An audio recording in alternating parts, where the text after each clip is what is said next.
Bienvenidos a Arcoiris de Personajes, un espacio donde lo raro se valora. Aquí estamos, un día más. Y como sabéis, este podcast se estrena cada 1 de mes. Este episodio tiene un carácter especial y es que voy a hacer una ronda entrevistando a mis amigos, amigas, amigues, como quieran ustedes llamarlo. Hoy estoy en Calahorra entrevistando a Víctor Comas. Está aquí a mi lado. Y bueno, es una persona que la conozco desde hace más de 10 años. Por ahí andará. Entonces, aquí va la presentación. Espero que lo disfrutéis. Bueno, primero de todo, Víctor, te voy a pedir que te presentes para todas las personas que están al otro lado. Bueno, muy buenas, Maite. Gracias por invitarme a tu podcast, que desde su nacimiento lo he estado siguiendo y ya sabes que me gusta mucho tu proyecto.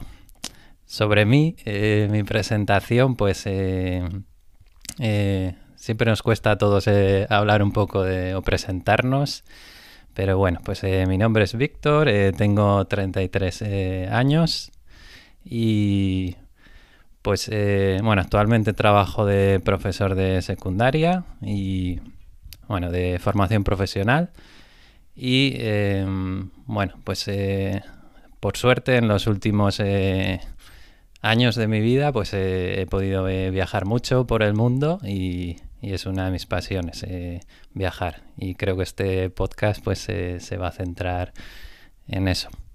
Vengo un poco mis orígenes de una familia, mi padre es agricultor y un poco también como Maite, pues eso tenemos en común.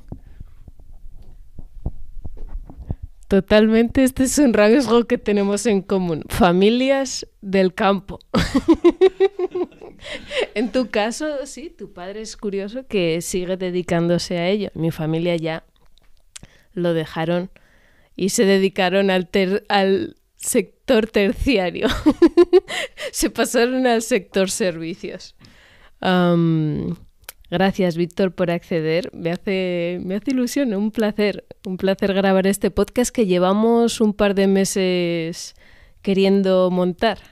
Así que, como tú bien has dicho, queríamos dedicarlo a los viajes. Algo que a mí me ha apasionado, ha sido muy importante y pienso que no solo, que también de alguna forma es algo generacional. Yo pienso que la generación millennial, o que es la mía o la tuya, el viajar es bastante prioritario. De hecho es masivo también, es casi una industria el querer viajar. Entonces sí, vamos a hablar sobre por qué es importante, cómo lo valoramos, qué hemos aprendido. Sí, varias cositas. Quería preguntarte si, claro, tú tomaste una decisión bastante radical y es mudarte, irte a vivir desde España a Vietnam. Es una decisión bastante, sí, curiosa. No, sí, ¿cómo fue? Quiero tratar este tema en el podcast y me gustaría antes saber qué vida llevabas antes en España y qué te condujo a tomar esa decisión. ¿Cómo fue eso? Vale, pues ¿cómo surgió, no, todo esto? Pues la vida que llevaba antes de mi etapa por Asia, que no solo fue Vietnam, también pues viajé durante 5 meses por varios países de Asia antes de establecerme en Vietnam por 1 año.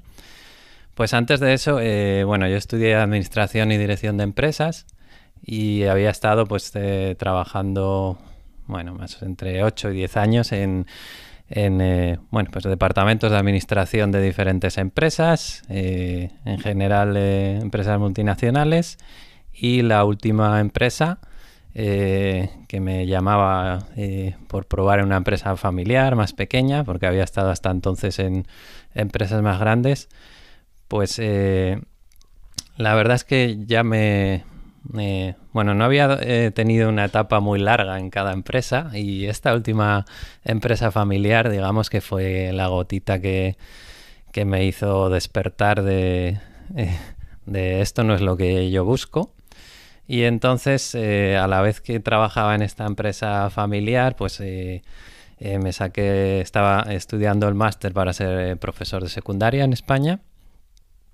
Y cuando, bueno, pues pude terminar en esta empresa, que no me convencía el ambiente, ni tampoco era el tipo de trabajo que yo quería dedicar para siempre en mi vida. Y entonces quería probar por la docencia, pero antes de probar por la docencia, a mí siempre me había gustado mucho pues lo internacional, y ya había hecho un viaje solo, así grande, a Perú y Bolivia durante un mes.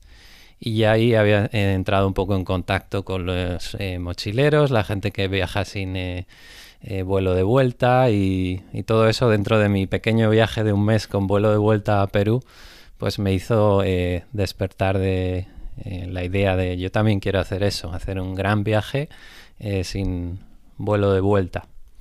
Y entonces aproveché el acabar en mi trabajo y el máster, que era verano, entonces ya no podía trabajar de profesor todavía, para emprender este viaje por Asia de 5 meses, que fue desde agosto hasta diciembre.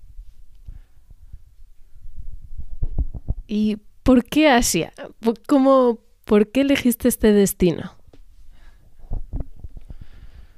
Vale, pues Asia había estado, ya te digo, durante los últimos 2 años o así, desde que yo viajé a Perú, sí, hace 2 años, pues es el destino número 1 mochilero del sudeste asiático. Cuando la gente pensaba en mochilero, pues el sudeste, Tailandia, que empezó un poco con todo esto.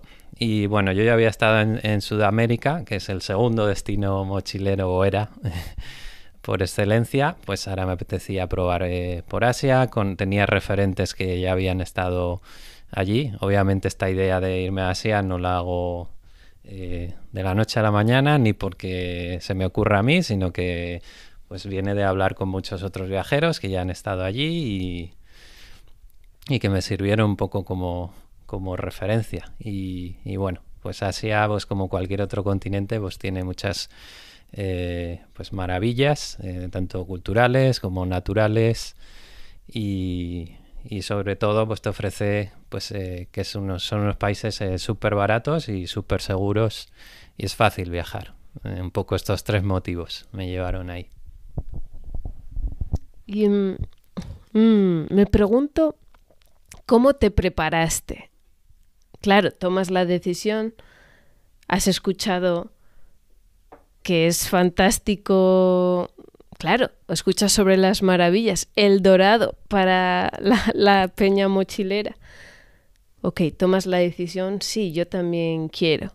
¿Cómo te preparas esas semanas o meses anteriores? ¿Cuál es la logística? A ver, la logística, las semanas, bueno, pues como digo, era una idea que estaba madurando, y yo quería hacer un vuelo sin vuelo de vuelta, hacer un viaje sin vuelo de vuelta, y la zona la tenía clara. Estaba libre en ese momento de obligaciones, bueno, tanto personales como profesionales, tenía la libertad. Bueno, pues ya había entrado en la treintena y siempre pues había pensado pues eso, o ahora o nunca. Quizás según pasan los años pues aparecen otras obligaciones o da más pereza viajar. Y entonces en estos últimos años que he viajado mucho, me he dejado llevar bastante por es ahora o nunca, porque a mí siempre me cuesta, no soy una persona que tome las decisiones impulsivamente, me gusta meditarlas y a veces necesito un pequeño empujón, y el ahora o nunca pues me ayudaba a darse ese salto. Tampoco tuve que preparar logísticamente mucho. La mochila ya la tenía para viajar sin facturar, que es la clave de viajar de mochilero. Al final vas a países tropicales, entonces ropa a la justa. Yo todavía me asombro de que pude estar viviendo 5 meses con 7 kilos y... llevaba cerca de 10 kilos, pero uno era la cámara, o sea, de ropa llevaría 7 kilos. O sea, estuve viviendo 5 meses con 7 kilos de ropa y me sobraba, lavando la ropa una vez a la semana. Pues sí que planifiqué el primer mes y el primer país, pero luego ya fue improvisación y tampoco sabía si iba a estar más y hasta cuándo, y eso es lo que dije en mi familia. En mi familia era, ¿pero cuándo vas a volver? ¿Cuándo tienes el vuelo de vuelta? Y yo, pues la idea es irme para un mes, pero veremos. Quiero dejar esa puerta abierta. ¿Cuál fue el primer destino? Ese primer país que elegiste, y ¿qué hiciste esas primeras semanas? Pues el primer país quizás no fue el elegido porque me atraía, sino simplemente por precio de vuelo. Era el primer destino que me cuadrase más el billete de tren en precio y logística desde España. Y ese primer país pues fue Singapur, que es uno de los países más desarrollados de la zona. Es una especie de... creció mucho pues basándose en ser puerto para todos los países de alrededor, ventajas fiscales, muchas empresas se ponen ahí. Es un país súper desarrollado al nivel de Europa o más. Entonces ahí yo solo estuve un fin de semana, aterricé y quería estar poco porque en países tan desarrollados el dinero se va igualmente de rápido. Y mi idea era, como tampoco tenía tantos ahorros y quería alargarlos, pues visitar países que fuesen baratos. Entonces ahí solo estuve 3 meses, que ese no planifiqué, 3 días, perdón. Y el que sí planifiqué es el siguiente, un país vecino que es enorme y uno de los países más poblados del mundo y el país con más musulmanes del mundo, si no me equivoco, es Indonesia. Y entonces ese es el que preparé. Busqué un proyecto por la página de Workaway, que no sé si lo conoceréis, pero bueno, era una página interesante. Entonces, para mis primeras 2 semanas busqué un proyecto para tener un algo y así estar en contacto con gente local y que ya pues te vayas aprendiendo cómo funcionan las cosas y relajando un poco los nervios del llegar a lo desconocido, otro país, otra cultura, otro idioma, otra forma de moverse y de todo. Y pues este proyecto no salió por un lado del todo bien, pero por otro pues estuve viviendo con una familia que fue maravillosa, se portó conmigo genial, todavía sigo en contacto y nos mandamos regalos cada Navidad. Y sí, hacemos videollamadas. Y Indonesia es un país de los que más me marcó de este viaje. Quizás por ser el primero, por sus gentes, porque no es un Tailandia que está tan... la gente tan acostumbrada a ver turistas e intentar venderles de todo, a excepción de Bali. Pero sí, por Indonesia fue mi primera gran país de visitar. Me gustaría hablar sobre las primeras impresiones que tuviste por las calles, así ya entrando en el mundo de las anécdotas. Me gustaría también hacer una comparación un poquito cómo fue estar en Singapur y cómo fue pasar a Indonesia. Pues, a ver, esto fue en 2018, entonces desde entonces he visitado muchos países, muchas experiencias. Al final es difícil para el cerebro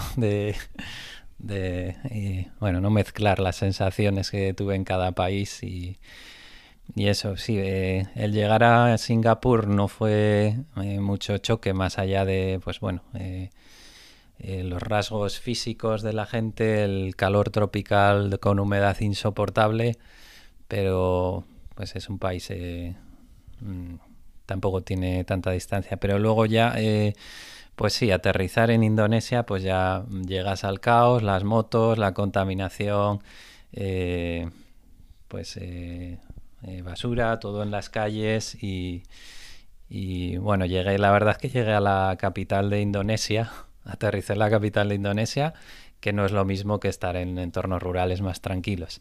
Entonces, Yakarta, que es la capital de Indonesia, pues no recuerdo si tiene 20 millones de habitantes o, bueno, tiene un montón de millones de habitantes, es un país muy poblado y entonces caótico como cualquier país superpoblado de Asia. Recuerdo que nada más llegar allí yo había mandado mensajes de couchsurfing a gente y bueno, pues en la mayoría de los países es fácil que la gente esté dispuesta a ayudarte y bueno, me fue una chica a buscar al aeropuerto por medio que encontré por couchsurfing y me alojó en su casa.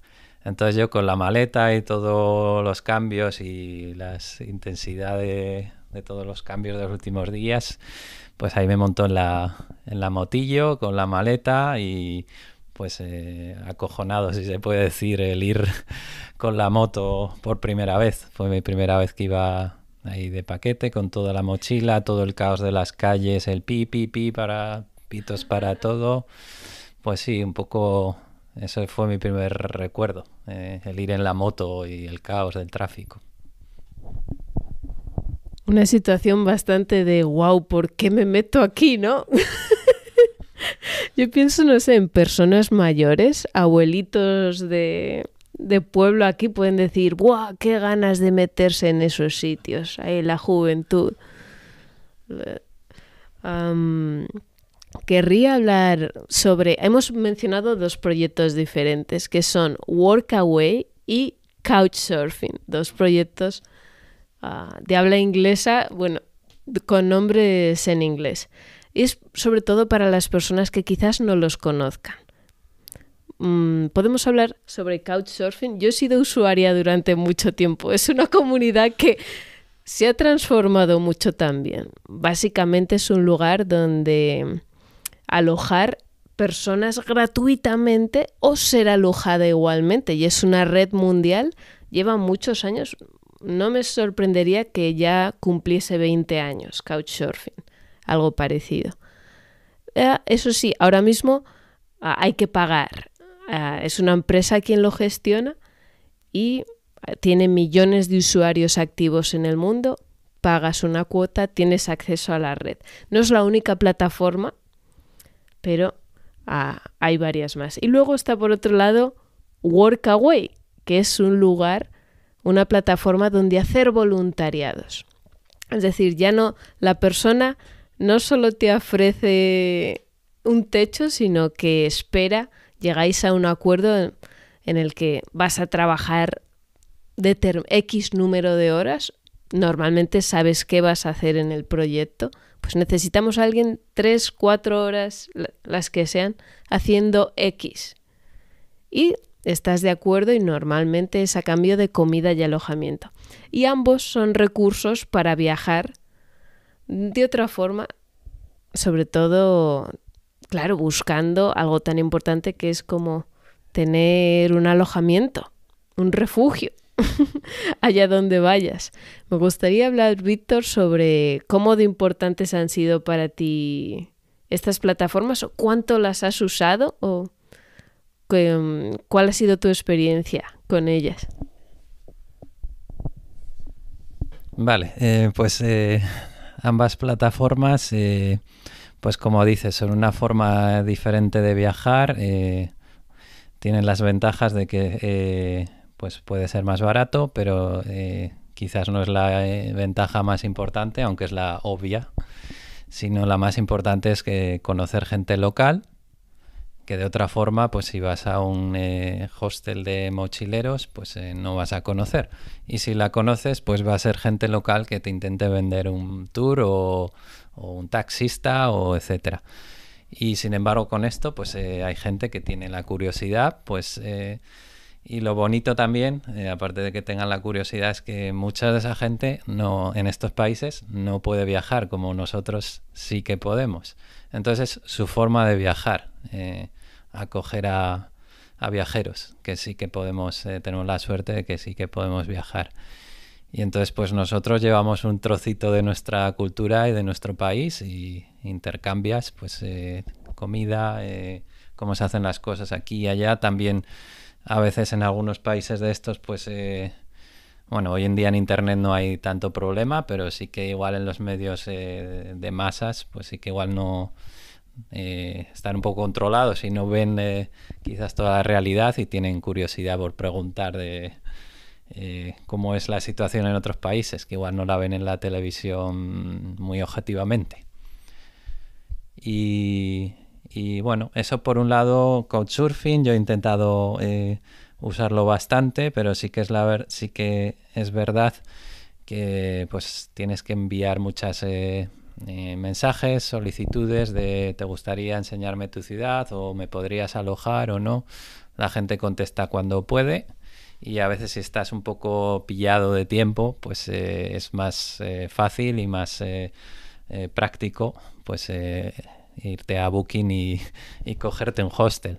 Pero cuando he tenido tiempo he usado ambas.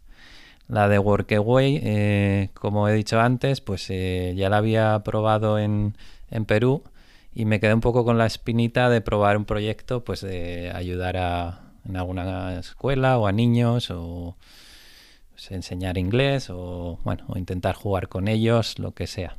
Y en Perú no pude hacerlo y entonces aquí en Indonesia lo intenté y encontré este proyecto que tenía buenas referencias, que al final es por lo que nos debemos o nos da más fiabilidad en las cosas que vemos por internet. Y nada, pues el proyecto era para dar clases de inglés a unos niños, jugar con ellos. Pero bueno, como he un poco ahí dicho antes, pues luego llegué y la verdad que me encontré en una situación, pues era una familia que tenía una empresa de turismo, creo que tenían problemas económicos cuando yo llegué, entonces antes que tenían buenas referencias parece ser que sí era un buen sitio, pero cuando yo llegué estaban en situación de necesidad económica, algún problema de deudas con su empresa. Entonces incluso me quedé una noche, estaban viviendo con sus padres, habían tenido que vender su casa y me alojaron en casa de sus padres, pero era una casa pues estaba en un estado un poco regular. Entonces a ellos les daba vergüenza alojarme ahí y le pidieron a unos vecinos que sí que tenían una casa en buen estado si me podían alojar y me ofrecieron pues que me fuera a estar estas 2 semanas o en esta otra casa. Y ya te digo que la experiencia con esta familia que estaban en problemas económicos y con la que yo había contactado y el proyecto, pues al final quedó en nada.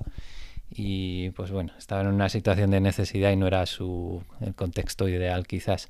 Pero luego gracias a ellos, pues conviví con esta otra familia que es con la que sí que tuve una experiencia pues bueno, maravillosa. En mi primer llegar a Asia, pues es genial que una familia te acoja como uno de ellos.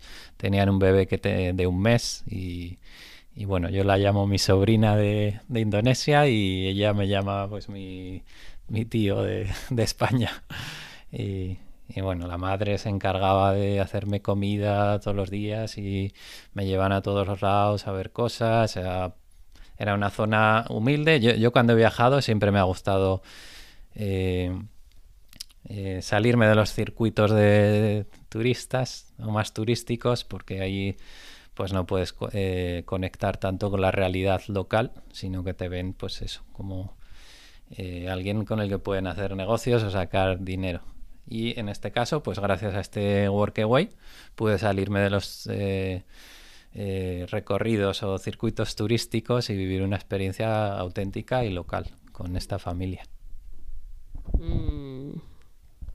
Gracias, Víctor. No, Todas respuestas son bienvenidas.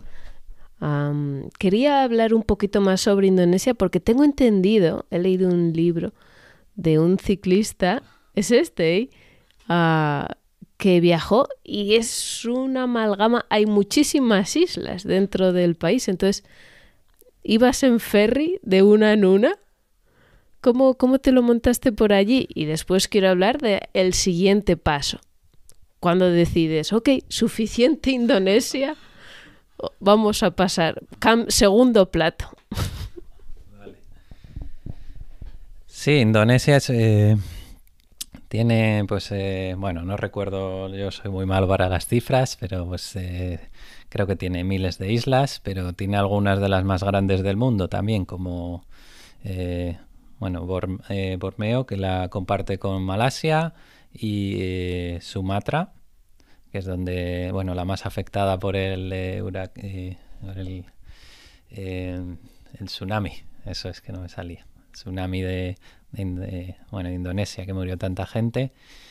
Pero bueno, no puedes visitar todas las islas. Cuando vas a un país con tantas islas y donde las infraestructuras no son como en Europa para transporte público, pues tienes que elegir. Y entonces yo elegí visitar la isla más poblada del mundo, que es Java, que no es de las más grandes, pero bueno, pues vive muchísima gente, millones, no sé si viven de los 200 o 200 y pico millones de indonesios, pues 120 igual viven solo en la isla de Java.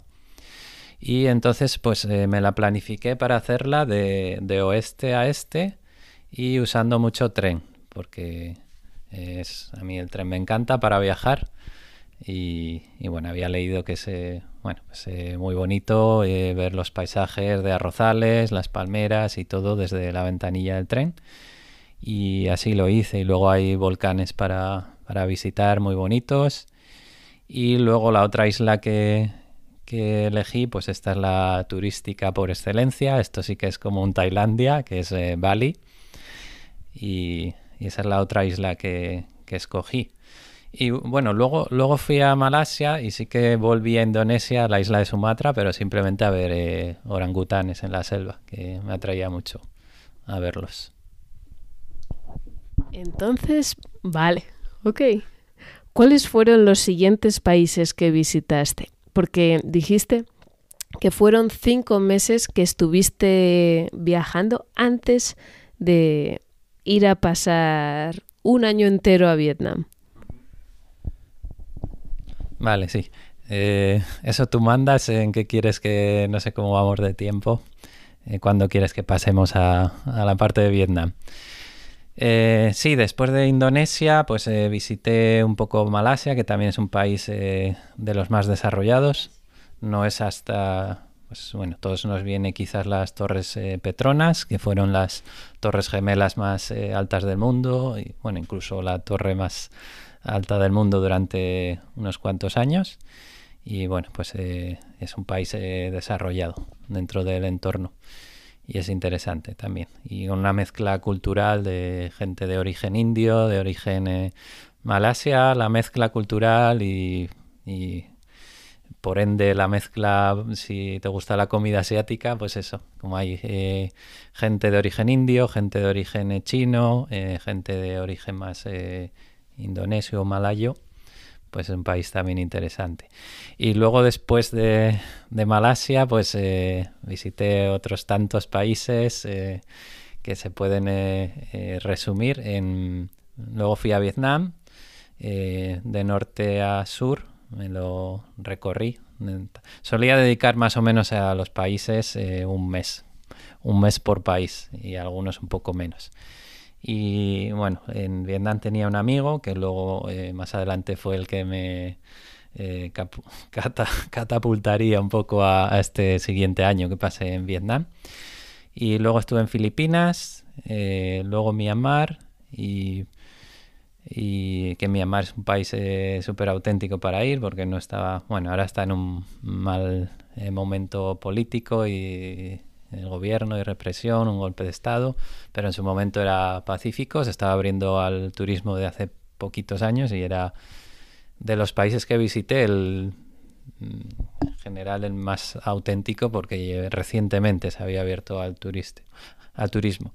Y terminé pues como colofón fue Nepal y haciendo un trekking por al campo base del Everest, que fue, la guinda al pastel de todo este viaje. Acabarlo en los Himalayas, en el Everest, en el campo base del Everest, perdón.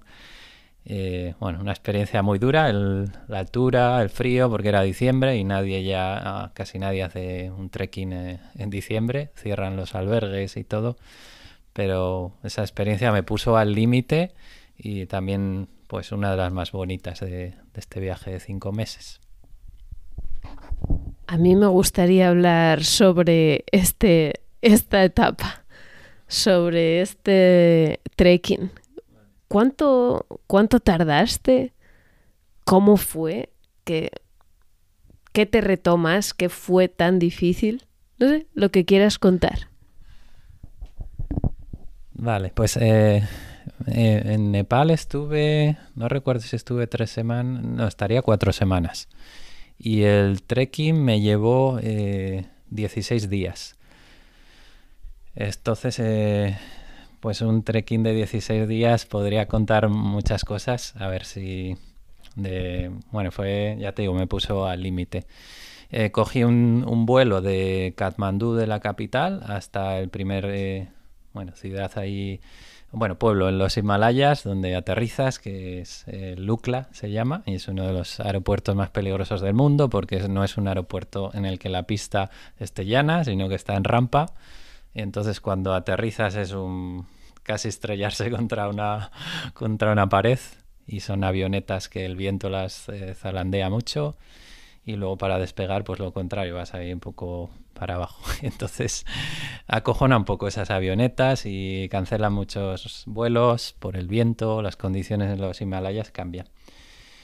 Y nada, pues una vez aterrizas ahí a 2000 metros o así, creo que es, pues con una mochila, creo que llevaba ahí también 7 kilos, había dejado la cámara y cosas prescindibles en un hostel en Katmandú. Y eso, la idea era estar 16 días, ya lo tenía planificado, me había ayudado también este amigo de Vietnam que lo había hecho el año anterior. Y no solo ir al campo base del Everest, que eso lo puede hacer casi cualquiera, con más o menos tiempo, pero hice con 3 pasos de montaña, que eso era lo más difícil de esta ruta. Y bueno, en realidad lo más difícil es la altura por la falta de oxígeno y el frío que hacía en esa época. Tampoco hay agua, durante todos estos días, sobre todo a partir ya de 3000 y pico metros. Creo que pasé unos 10 días pues por encima de 4000 metros. Entonces, los primeros días, hasta que tu cuerpo no se acostumbra de un día para otro a la altura y a la falta de oxígeno, y entonces pasan días, tienes que ir ascendiendo poco a poco. Se dice, por el día subes alto y por la noche duermes un poco más bajo. Hay que tomar precauciones, no es una tontería. Yo todos los días veía el helicóptero bajar con gente que le había dado mal de altura o eso. Y durante estos 10 días por encima de 4000 metros, pues abajo cero, cogiendo agua pues de riachuelos con pastillas potabilizadoras, pues solo teniendo un poco de calor cuando llegabas a las 6 de la tarde, que anochecía en las casas, en las tea house se llamaban, pues ahí al lado del fuego, que no había ni madera para el fuego, usaban las chazas de jacks, de las vacas que hay ahí, que es el único animal que sobrevive a esas alturas, temperaturas y eso. Muy duro llevar entre el oxígeno, la gente suele contratar un Sherpa para que te lleve el peso. Yo no contraté a nada y lo llevaba en la espalda, pero bueno, iba conociendo a gente y sobre todo hice amistad con una pareja de malayos y me uní a su grupo, que ellos sí llevaban guía, un poco ahí apegado.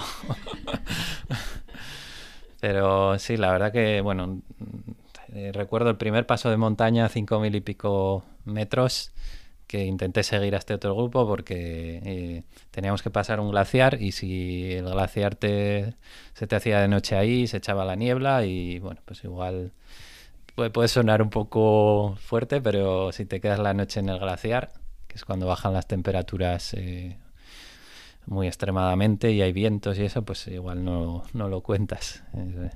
Entonces ese día me forcé mucho porque el resto del grupo sí que estaba ya climatizado, yo no tanto y lo pasé muy mal. Yo pensaba que no llegaba al siguiente destino y en altura es cuando vas subiendo pues casi hasta pegar 5 pasos y parar.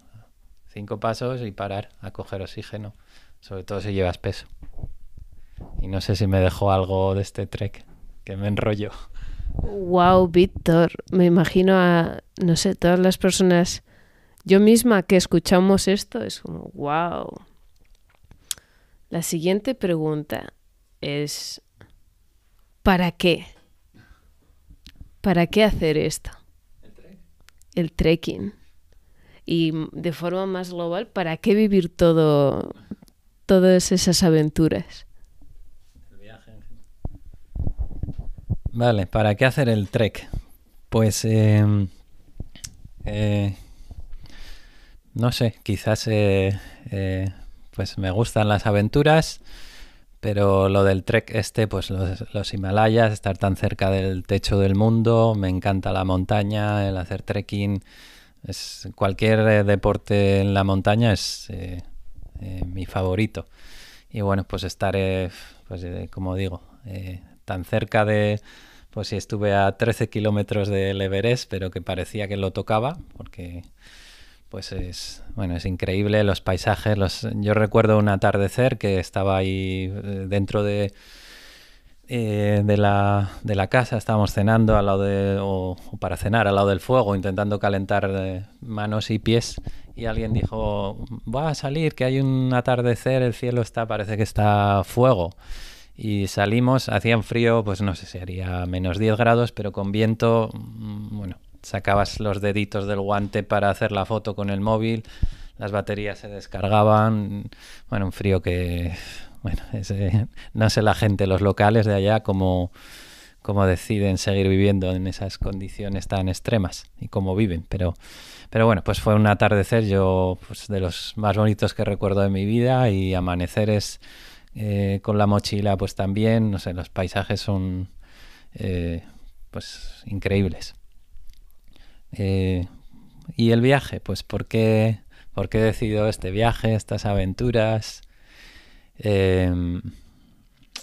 No sé, quizás estamos hablando, ¿no?, del viaje hoy, del libro que hemos leído los dos.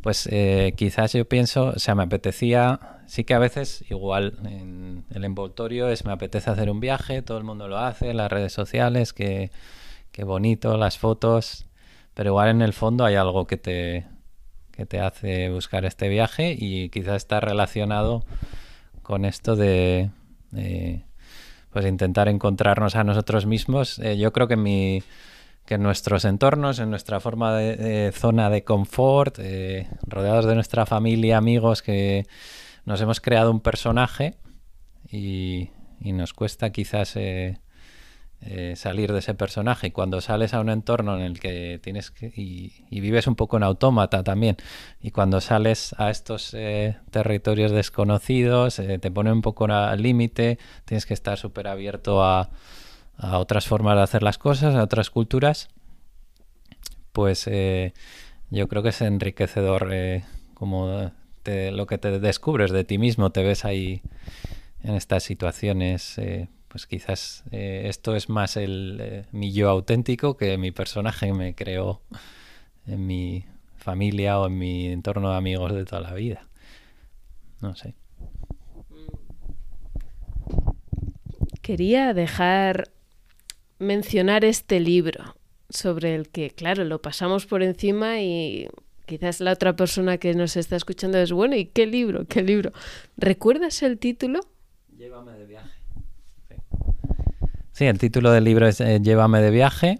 No es ningún bestseller que yo sepa, es de alguien muy normal, alguien que un cicloturista, ¿no? Que se llame, pero su historia, bueno, yo me leí este libro y me lo compré porque fui a una charla suya. Ahora mismo pues se dedica, bueno, tiene su furgoneta y va este chico que lo escribió y bueno, pues se recorre España un poco, se considera un nómada y pues un poco hablando de su libro, aunque suene muy a cliché, pero también, bueno, vendiendo sus experiencias y lo que pueden aportar sus experiencias, que él pues estaba leyendo porque estaba un poco recordando el libro y pues ha viajado 40.000 kilómetros en bici.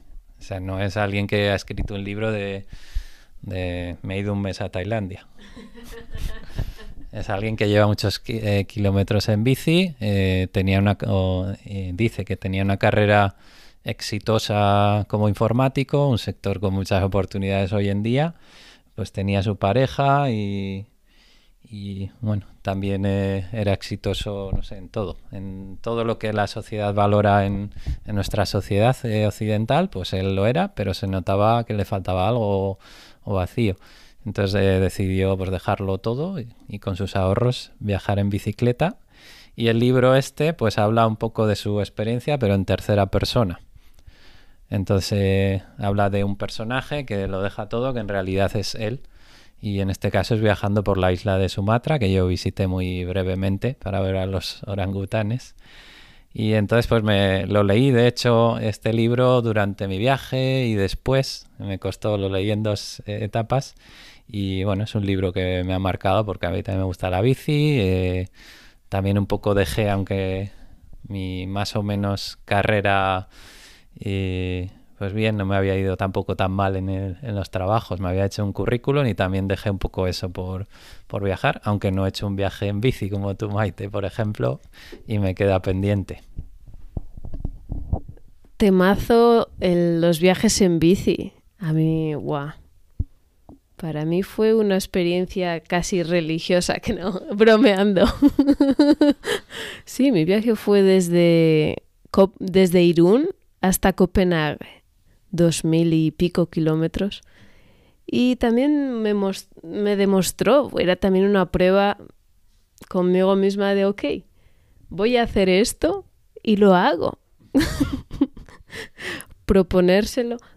Un reto. ¿Soy capaz de hacer esto? Sí. Y lo hice. Estaba feliz. Bueno, es que es una mezcla, es un combo ganador. Deporte, aire libre, barato, dice Víctor, eco-friendly, total. Hice un montón, utilicé otra plataforma que no es Couchsurfing, sino que es Duchas Calientes, que es especial para ciclistas. Conocí a un montón de gente súper bonita. Me encanta. Dentro de Couchsurfing, ahí lo aprecio un montón. Estas ganas de conocer a otra persona, sin intereses económicos de por medio, que sí, que me encantan. Oye, los negocios son fundamentales, los negocios de alojamiento para personas que, oye, quizás tienen más prisa, quizás, claro, quieren pasar menos tiempo en ese lugar o quieran montárselo como quieran. Llevan objetos de valor,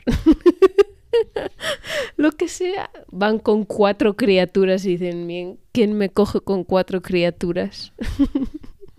Lo que sea. Yo lo aprecio un montón y lo he disfrutado mucho. Y sí, viajes en bicicleta me encantan. Este fue bastante largo, fueron 2 meses prácticamente. Oye, pero un viaje de una semana, bueno, carta libre. 1 semana, 2 semanas, muy bonito también. Y por España, ¿por qué no? Eso sí es poco conocido, ves muy poca gente viajando en bicicleta. Pero yo sé, Víctor, que lo tienes en pendiente esto, ¿eh? Sí. Sí, eso es. Bueno, eres en ese aspecto o en ese campo eres uno de mis referentes. En cuanto a un viaje en bicicleta, ahí te tengo como referente. Sí, la bici, los viajes es una de mis pasiones y la bici es otra. Y entonces pues juntar estos dos pues sería genial. Todavía no he hecho ninguno de este tipo, pero pues ahí está bien arriba en la lista, la bucket list, que dicen en inglés. Sí, sí, sí. Muy bien, llevamos casi 3/4 de entrevista, entonces me gustaría enfocar la parte final en este año que pasaste viviendo, ya prácticamente viviendo y trabajando en Vietnam. ¿Cómo tomaste la decisión? Claro, como me interesa mucho, ¿cómo es que acabas así? ¿Qué sucede? ¿Quién te habla de ello? ¿Quién te ofrece algo? ¿Dónde ves cierta información? ¿Cómo fue? Me gustaría saber eso. ¿Cómo es que fuiste allí? ¿Y qué tal que hablases sobre tu experiencia? ¿Qué hacías allí? Vale. A ver, tema de Vietnam. Pues retomando, yo terminé mi viaje de 5 meses, volví a casa por Navidad, como en turrón, y bueno, pues volví ahí con el... bueno, pues un poco por las nubes, oh, he hecho este viaje, todo el mundo qué guay, que ha visto tus fotos, qué envidia, la próxima vez que te vayas de viaje me avisas. Bueno, pues este primer recibimiento que te lleva la autoestima por las nubes, pero pronto se diluye. Pero bueno, eso fue la llegada. Y nada, pues se pasan las Navidades, que las Navidades se pasan rápido y es todo muy bonito, pero luego llega la cuesta de enero. Y en la cuesta, sí, y en la cuesta de enero, pues uno, después de todo lo que ha vivido, en tan poco tiempo, tantas experiencias y, pues bueno, que quedarán, pues bueno, mis recuerdos más bonitos para siempre. Pues uno dice, joder, no me quiero quedar todavía aquí, quiero igual continuarlo. Quiero más. Sí, pero quizás de otra manera, no seguir de mochilero porque, bueno, yo llegué muy delgado, todo el mundo me decía, pero qué delgado, ya desde las fotos, ¿no?, que me veían. Sí, agota, viajar de mochilero no es, siempre lo digo, no son las fotos de Instagram, tienes momentos duros contigo mismo, con otros. Y bueno, situaciones que te ponen al límite, tanto para bien como para mal. Entonces, pues bueno, también el dinero, pues no solo porque es barato viajar en Asia, pero no solo el que gastas, sino el que estás dejando de ganar. Y entonces, pues como he dicho antes, tenía un amigo que estaba viviendo y trabajando en Vietnam de profesor de inglés. Y entonces yo pues lo llamé para tantear esta posibilidad, porque pues no sabía qué hacer, pero me atraía mucho y me volví a dejar por el ahora o nunca, otra vez. Y sí, hablando con mi amigo es o lo hago ahora, que no tengo ninguna... no estoy atado a nada, o si busco ya un trabajo en España, pues ya hacerlo más adelante lo veo difícil. Y entonces pues mi amigo pues me ayudó y me cogí un vuelo. A mis padres en casa lo dije con una semana o poco más de antelación, así para no sufrir mucho el estás loco, pero ¿qué haces? ¿Para dónde vas? Cuando te vas a comprar un piso, un coche y un trabajo de bien aquí al lado. Pues cogí esta vez no la mochila de 10 kilos, sino la maleta ya facturada y con idea de quizás estar hasta el verano, pero bueno, no sabía. Iba a ir a la ciudad más grande de Vietnam, donde más oportunidades hay, donde estaba también mi amigo y también, bueno, pues conocía a gente vietnamita que me iba a ayudar. Y allá que me fui. Justo llegué antes del año nuevo lunar, del año nuevo o del año que celebran como en China, allá en Vietnam. Y entonces ahí pues todo es... pues estas celebraciones duran pues como aquí las Navidades, pues 2 semanas y se paraliza todo absolutamente. Entonces no podía encontrar trabajo y sí que, bueno, pues una amiga vietnamita que había conocido viajando por Vietnam, pues me invitó a pasar el año nuevo lunar con su familia y yo pues encantado de vivir Es la fiesta más especial de Vietnam, pues con una familia además bastante rural, de campo, entonces todo fue muy auténtico. Y ya después de este año nuevo lunar, que fue súper interesante la experiencia, pues ya empecé a encontrar trabajos de profesor de inglés en todo tipo de sitios, porque cuando llegas a cualquier sitio, yo era un inmigrante, como cuando vienen inmigrantes aquí a España, pues vas cogiendo cosas peores y poco a poco intentas mejorarlo. Entonces yo cogía pues todo lo que salía, trabajos era por horas, te contrataban por horas, pues, academias, colegios, institutos, hasta alumnos de universidad. He dado clases de inglés y no sé qué más. Claro, y todo esto sin título de inglés. Tú sabías inglés, pero ¿del que has aprendido en el instituto y en tus viajes? Ah, la escuela de idiomas. Y de Cambridge tenía Y de Cambridge, ok. y tenía el máster de profesorado, que eso lo valoran. Ah, claro, claro. Dice Víctor, todo esto se escucha así porque tenemos un micro solo y nos lo vamos pasando. Dice Víctor que sí, que también se valoraba que tuviese este máster como profesor. Digo esto porque quizás a otra persona que nos está escuchando diga, wow, yo tengo un buen nivel de inglés. ¿Existe esta posibilidad de irse a Asia como profesor? Es bastante realista, ¿no? Sí. Sí, ahora mismo pues los países están como están por el tema del COVID, un poco cerrados, las fronteras, las cuarentenas, los PCRs, visados. Ahora mismo pues sé que está bastante más difícil ir, pero por el tema de los países cerrados por el COVID. Pero bueno, sé que no es imposible tampoco ir ahora si te contratan desde origen. Yo fui allá sin nada. Entonces el ir sin nada, pues ahora mismo está difícil. Pero si consigues desde aquí una oferta o eso, pues sí que puedes ir. Y hay mucha demanda de profesores de inglés porque el gobierno vietnamita se propuso, como el nivel de inglés de la población en general pues estaba bastante, como la mayoría de países de Asia, incluso los más desarrollados como Japón tienen unos niveles de inglés bastante bajos. Pues el gobierno vietnamita se había planteado un plan de 5 años de que pues los jóvenes aprendan inglés, entonces es un país con 90 y tantos millones de personas. Entonces, pues, y con una población súper joven, porque hubo un baby boom después de cuando se acabó la guerra de Vietnam, y entonces a ese baby boom ahora están teniendo hijos. Entonces hay muchos niños, mucha gente que demanda educación, y hay mucha demanda de profesores de inglés.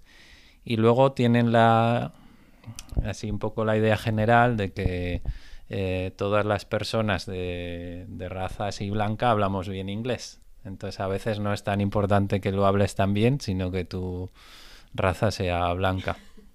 Sí, de hecho es un poco llamativo, pero quizás era más fácil, o a veces, no siempre.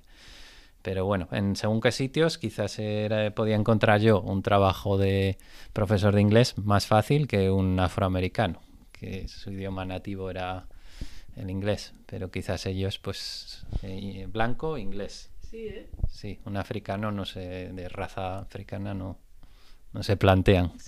Sí. Sí, pero sí es una opción válida, fácil, o al menos era antes, y ahora me consta que todavía hay demanda. Pero bueno, no trabajar en Vietnam, al menos como yo he trabajado, son trabajos pues no valen para todo el mundo. Yo, por ejemplo, trabajaba 7 días a la semana y entre 30 y 35 horas a la semana de clases. Trabajaba todos los días y trabajaba por la mañana, por la tarde y en la evening, que se dice en inglés, por la noche. Y iba a un sitio por la mañana, la vida es en moto, en la ciudad, en estos países y en la ciudad que yo vivía también. Entonces tenía mis primeras 2 o 3 horas por la mañana, media hora al trabajo en moto, media hora al trabajo de vuelta, comía, media hora a otro trabajo en otro sitio en moto y otra media hora a volver, y por la tarde-noche otro tanto. Entonces me pasaba 3 horas sentado en la moto tráfico ya llevábamos mascarilla para la polución, para la contaminación. Allá antes de la pandemia, los monzones que te caen encima de la moto, las inundaciones, pitos y ruidos por todos lados. No es para todo el mundo. No. Eso es lo que quiero decir. Oh yeah, cañero. Querría hablar sobre curiosidades, ¿no? Porque claro, estando allí estoy segura de que verías unas cuantas cosas que aquí despertarían un ¡oh, Dios mío, mira esto! Cosas bastante alucinantes, ¿no? Por la calle. ¿Recuerdas algunas cosas? Sí, he intentado refrescar un poco pues curiosidades o diferencias culturales que más me llamaron la atención. Una que cuento siempre y de hecho les llamó mucho la atención a algunos de mis amigos que me visitaban. De hecho me decía un amigo mío gallego: joder, tus vecinas, les he dicho hello y con un fantasma, ni ha movido la cabeza, que me las he cruzado por la escalera y nada. Y a mí eso también me resultaba súper incómodo, sobre todo con mis vecinos. Y luego ya pues preguntando, o sea, yo me cruzaba por la escalera y en España la costumbre de te cruzas al vecino en el ascensor o en la escalera y es saludar, hola, adiós, hace calor, hace frío, este tipo de conversaciones del ascensor. Y eso es educación en nuestra sociedad o cultura, eso es ser educado, ¿no? Hablar, aunque no hables de nada, pero saludar. Sin embargo, en Vietnam, si tienes una relación estrecha con esa persona que te cruzas en la escalera o el ascensor, el saludarle es mal educado porque lo estás molestando. Entonces, desde nuestro lado, yo le decía a mi amigo hola, y pensando para ser educado, pero la otra persona en sus códigos culturales que ha aprendido es mala educación porque me estás interrumpiendo, molestando. De hecho, le he contado a gente de España y alguno me ha dicho, bueno, yo quiero ser vietnamita porque a veces no me apetece hablar al vecino y me gustaría vivir en esa cultura. Esa es una de las diferencias, pero es como aterrizar en otro planeta culturalmente, esto de Vietnam. El idioma, pues el idioma que al final el idioma nos moldea mucho la forma de ser, los códigos sociales y culturales. Pues por ejemplo su idioma es monosilábico, todas sus palabras tienen una sílaba solo. Y es un idioma tonal, como el chino. Y pues esto quiere decir que, por ejemplo, y esto es real, yo no me sé el significado, pero por ejemplo si unes la M con la A, que nosotros solo tenemos ma, pues para ellos este ma puede ser 7 cosas diferentes, depende del tono que le pongas. Si es tono ascendente, por ejemplo, ma, o descendente, o con una arriba abajo, 7 cosas diferentes. En plan, este ma es nube, este ma es perro, este ma... Y todo eso a nuestro oído para entender o para hablarlo, pues es, bueno, a mí se me hizo imposible. Digo, aunque me pasa aquí 10 años y de hecho conozco algún caso. Y entonces también su forma de construirlas relacionada con esto, las frases, es muy sencilla y simple. Y si nosotros como españoles, que nos gusta hablar con subordinadas, con frases muy largas, si intentamos hablarles de esta manera, se les hace a veces, se hace difícil la comunicación. Sí. Esto es otra cosa del idioma. Y otra cosa que se me ocurría, por ejemplo, allá los policías o los funcionarios, pues digamos que no trabajan si no tienen alguna propina extra por parte de la persona que demanda sus servicios. Entonces, no solo para si un policía te va a poner la multa, le pagas dinero y ya no te pone la multa, que también es muy común allá, sino, por ejemplo, tienes que ir a hacer, yo qué sé, vas aquí como en España, ¿no? Vas al registro o al ayuntamiento a empadronarte en la ciudad y aquí dejas tu papelito, si hay una tasa la pagas y si es gratis, pues es gratis. Pues allá no funciona así, allá para todo que hagas con la administración y con cualquier funcionario, pues tú vas a solicitar lo que sea y depende de lo que le des de propina al funcionario o funcionaria, pues va más rápido o más lento las cosas. Y en teoría, aunque no le des, si no le das nada, también te lo hará, pero igual se queda ahí un año. Y si le das un poco de dinero, pues te lo hará en 3 meses. Y si le das un poco más, pues te lo hará en 1. Y si le das bastante, pues te lo hace ya. Entonces depende de lo que des. Entonces sí que es verdad que los funcionarios y policías tienen un sueldo del Estado y profesores muy pequeño, pero siempre se buscan una forma de, al final, ganan mucho dinero por esto, por las propinas. Los profesores lo mismo, ganan poco dinero, los locales, pero luego medio obligan a los alumnos a que vayan particulares, a sus particulares por las tardes, a clases privadas, y ahí es donde hacen bastante dinero. Entonces, esta es cosa de cómo funciona. Y eso, quería comentar comparado con mis 5 meses viajando de mochilero, pues que uno piensa, joder, he conocido muchos países, mucha gente, he estado por sitios locales que tampoco me he salido de los circuitos, entonces he conocido a gente local, gente auténtica, y luego pues me voy a vivir a Vietnam y digo, viajar de un mes en un país o de mochilero o incluso hacer proyectos con gente local, no percibes la realidad local hasta que no vives y trabajas en un país. Entonces yo en este año que estuve, casi un año en Vietnam, es cuando pude de verdad ver la realidad. Entonces sí que nos parece a veces, he estado un mes en no sé dónde, en India. Pues sí, te vale para un poco rascar la superficie del país, pero hasta que no vives o trabajas, nada. Tengo una pregunta muy importante y es, ¿qué importancia tuvo la comida durante todo este tiempo? ¿Por qué? La comida.